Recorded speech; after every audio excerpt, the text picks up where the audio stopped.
Moses ọmọ àdáàrá òun ló ṣe ayé orí kádùn o. Èèyàn re èèyàn yìí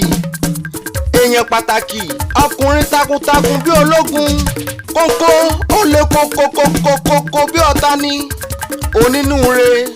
àfíjú tó rìn gbẹ̀ndẹ́kẹ́ ní ọ̀gùn wọ́n sì wọ́jà wọn pa ṣíọṣíọ. Moses ọmọ àdáàrá wo ayé orí kádùn tó ń ṣe lónìí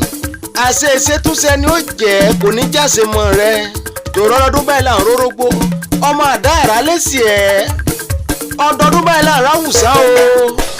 ọdọọdún là ń rọ́mọbì lórí àtẹ tọdún bá lé pèrèkún amẹ́wàá tuntun wálé ayé ó ti sọdún yìí àṣẹ ìṣètúnṣe ni wà á túnṣe míì ẹni bá lò ní sèmi ni ò ní kádùn o kì í ṣèpè torí pé o ti jorógbó kó o gbó láyé o ti jatare kó o ríre o ti jọ̀gẹ̀dẹ̀ lónìí kó tẹ̀ ọ́ o kára tù ọ́ lágbára Elédùmarè ọba igba ọdún ìṣẹ́jú kan ni o wà ní fàìsàn lùgbà jẹ́ wọ́n kì ọ́ bí ológun ẹrú ọmọ àdáàrá lẹ́sì ẹ̀ jẹ́ kí n kì ọ́ bí oníwọ̀fọ̀ ọgbọ̀n jẹ́ kí n wá kì ọ́ nínú re bí ẹni tó níran tòrẹ́ni tó lórúkọ kì í bá wọn sunkún oríkì ìwọ lọmọ ẹlẹ́sì ẹ̀ ọmọ eléré àjọbọ ọmọ àtàná ẹkú perin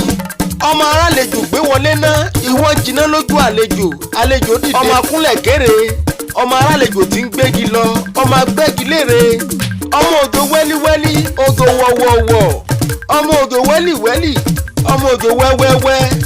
ìsàlẹ̀ ìṣẹ́ lẹ́lẹ́dẹ̀ ń gbéṣẹ̀ sọ bí bàbá yín ti ń gbélu agogo idẹ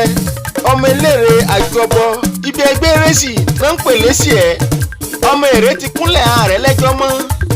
ẹlẹ́jọ́ bàbá yín ti gbé kíánu ògùn ẹ̀sìn tí mo dódò rọ̀ ògùn ẹ̀sìn tí mo dódò máa sí dẹ ògùn ẹ̀sìn tí mo dódò máa sí lẹ̀kẹ̀ ilé tiri tí mo tọ́lá ẹni tó mi ẹja sẹ́nu ni ẹrú tó máa ń wọ̀ lẹ́sì ẹ̀ nílé bàbá tó bí yín lọ́mọ gba òun lówó rẹ̀ jẹun èyí tí ò bá mọ wọ́wẹ̀ nígbàwó rẹ̀ dání ọmọ yìí gbiri kàgbiri yìí gbiri kagbiri yigbiri kagbiri yigbiri kagbiri yigbiri kagbiri afogun yigbiri lájà igba ọdún ìṣẹ́jú kan ni happy birthday to you